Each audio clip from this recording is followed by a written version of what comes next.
Hello, welcome to my next video about the Aventuria Almanac, and I'm going to cover the first chapter simply. The first chapter is an overview over the world, pretty much like the first chapter in the core rules did it, I think.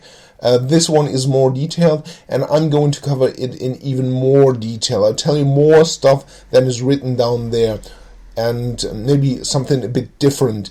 The reason is there is a third chapter that covers the world in real detail. It's about 60 pages or more than 60 pages. And it talks about all the kingdoms and empires and what's going on there. And what I'm going to do is I make the overview, which is only 8 pages long, rather detailed, without being as detailed as the third chapter. And I'm going to skip through the third chapter. I'm going to skip a lot of the content of the third chapter, because otherwise I would simply take too long and be too much work to make all these videos. So, and what I'm going to tell is my personal selection of what I think is important to talk about in Aventuria or just interest in.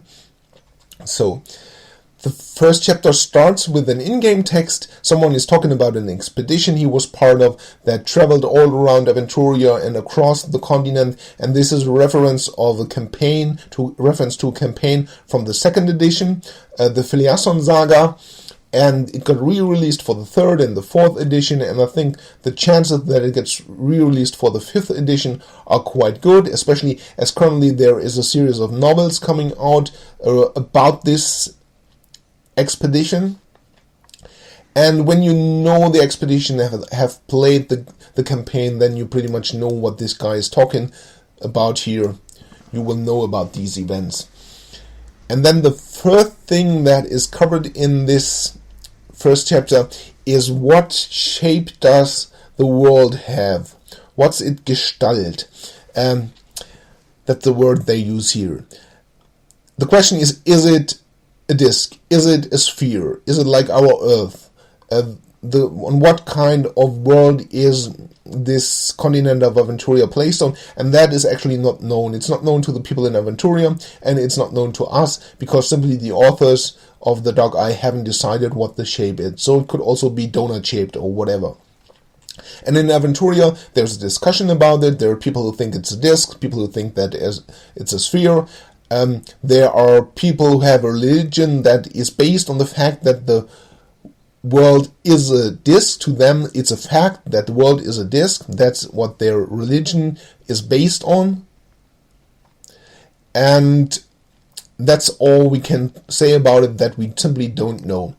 This is the map of Aventuria, and all the different colored regions will be covered in the next texts. And what I'm going to do is not flip through the pages as I'm talking about all these sections. I'll have made some notes, what I want to talk about, and I'm going to show you this map so you know which area I'm covering, and I'm also using a more detailed maps about the regions to show you what I'm talking about while I'm talking. And the first region we're talking about is the one up here, the High North. And here is the more detailed map. Actually, it's two maps. That's why there's a gap in the middle. I placed them next to each other. The map is not quite accurate because it doesn't show what the sea, the oceans really look like, because everything here is covered in ice. It's frozen all through the year, and only in summer there may be parts of it melting, so you can travel it by ship.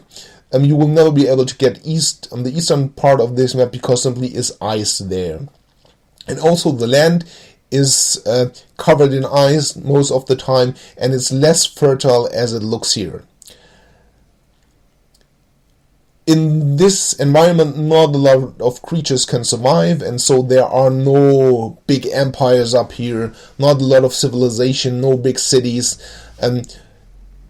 Up in the north here on this island, the Yeti land, there live Yetis. They are intelligent, they have a primitive tribal culture, but else there is not much I can tell you about them. I don't know if there is anything at all a lot of known about them.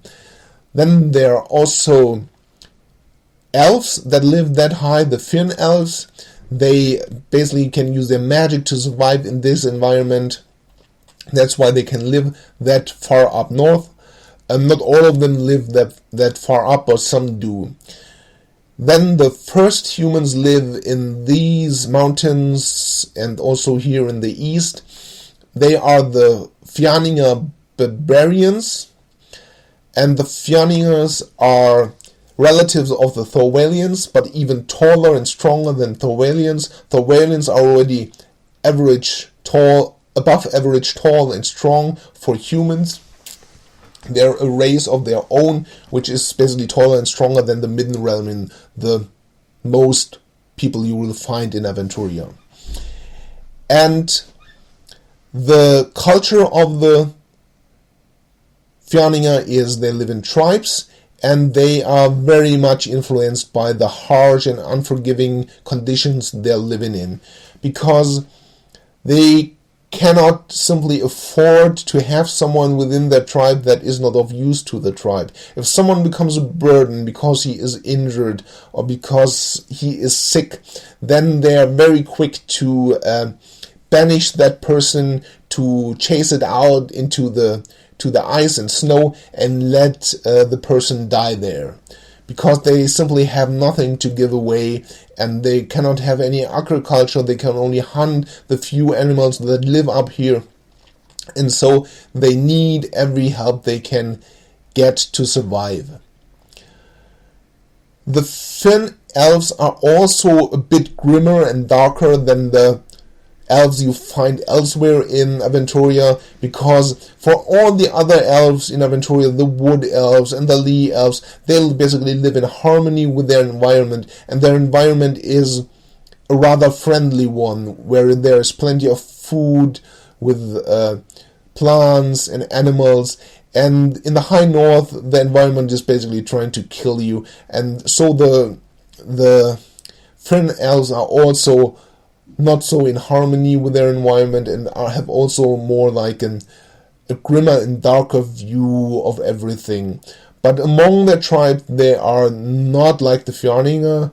They are very, they love everybody, they help each other, but their view of the environment is just a bit different, and they are a bit darker. So, who else lives here? Then there are the Nivesen. Nivesen are natives to the land. They have lived in Aventuria since the beginning of time, probably, since they first appeared on the planet. The Fjarningers, as the Thorwalians, are people who came from a continent in the west, and they are not natives to the land. The Nivesen are, they live also in tribal culture.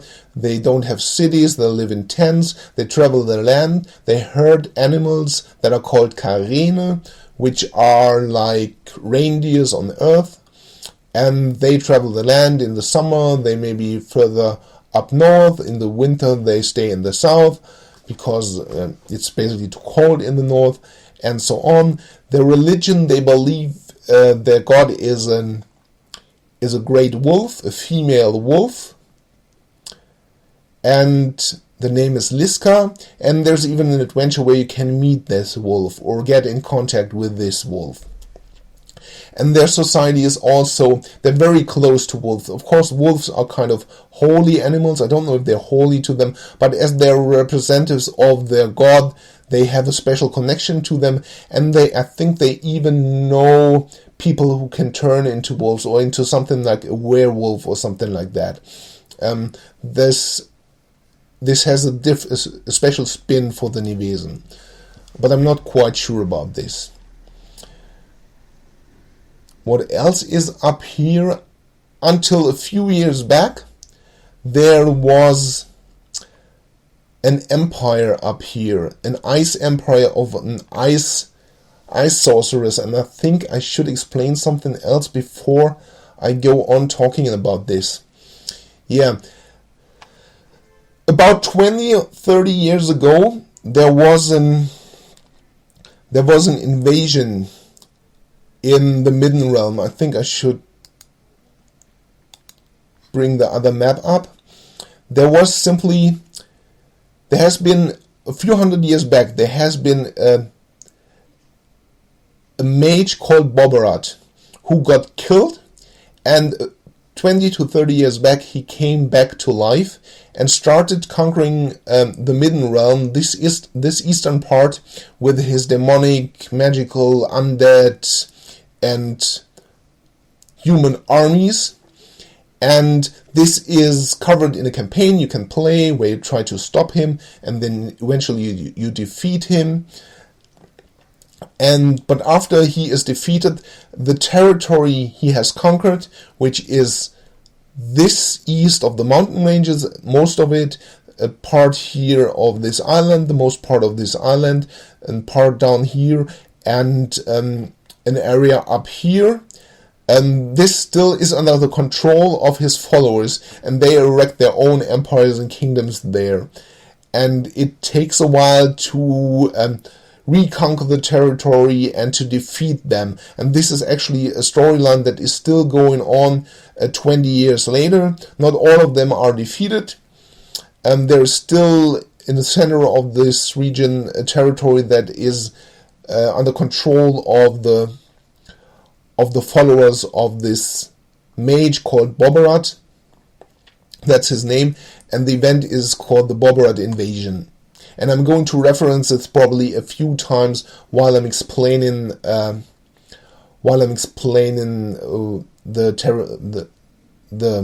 I'm talk about the regions and so on, because here in the north there was this ice empire of one of his followers, the ice sorceress Glorana, and a few years back she got defeated. I have no clue how long this is back from this timeline, and it is also covered in a campaign you can play, and I think no one really knows what happened to her. She didn't get killed, and there are rumors that she only got driven back further north, and that she's still controlling a region of ice up there.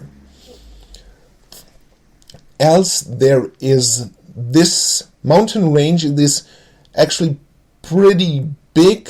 This is only a bit shown here. These mountains are higher than anything we have on Earth, and these mountains are blocking the way to the east. No one really knows what's in the east, because you can't also go there by sea because of the ban of the gods. Down there is a sea, an ocean. You could cross it to the east, but a ban prevents this, and so no one knows what is east of the brazen sword. That's what these mountains are called. And people say there is a land of giants, where giants live, and in real life you can get a source book that describes this region, and you can play there, at least in German, for the 4th edition. I don't know if this will again be published for the 5th edition. It's probably not a priority, and it's a more like a sword and sorcery setting, like Conan the Barbarian, with a lot of magic, but very low tech and more crazy in some magic and creatures that are living there. Also in this brazen sword there is said to be the citadel of the demons, or the demon citadel, a place where the world is connected to the sphere of the demons, and it is said to be guarded by the old dragon Fuldigor. Fuldigor, old dragon in this case, doesn't mean he is very old. He is very old. He has been around like most time the world exists, but the old dragon in this case is kind of a title. And there are 6 old dragons. They are special dragons, and there are also 6 high dragons. And these 12 dragons, there is some lore about them, and I think it is covered in the history section of this book or in the religious section. If I remember, I will explain what an old dragon is and what a high dragon is, and so on. But it said Fuldigor, is guarding the citadel, so no one can go in there and do anything harmful, or no evil can get out of it. Then I think I have yeah, I've been through all my notes I have made for this region. If you have more questions, then yeah, ask about it. I think that's it for this video. It is already 15 minutes, and that's what I wanted to make the video that long. I'll make more videos covering all the other areas or the other regions, and we will work our way down to the south and to the west. And I hope you found it interesting, and thank you for your attention, and goodbye till the next video.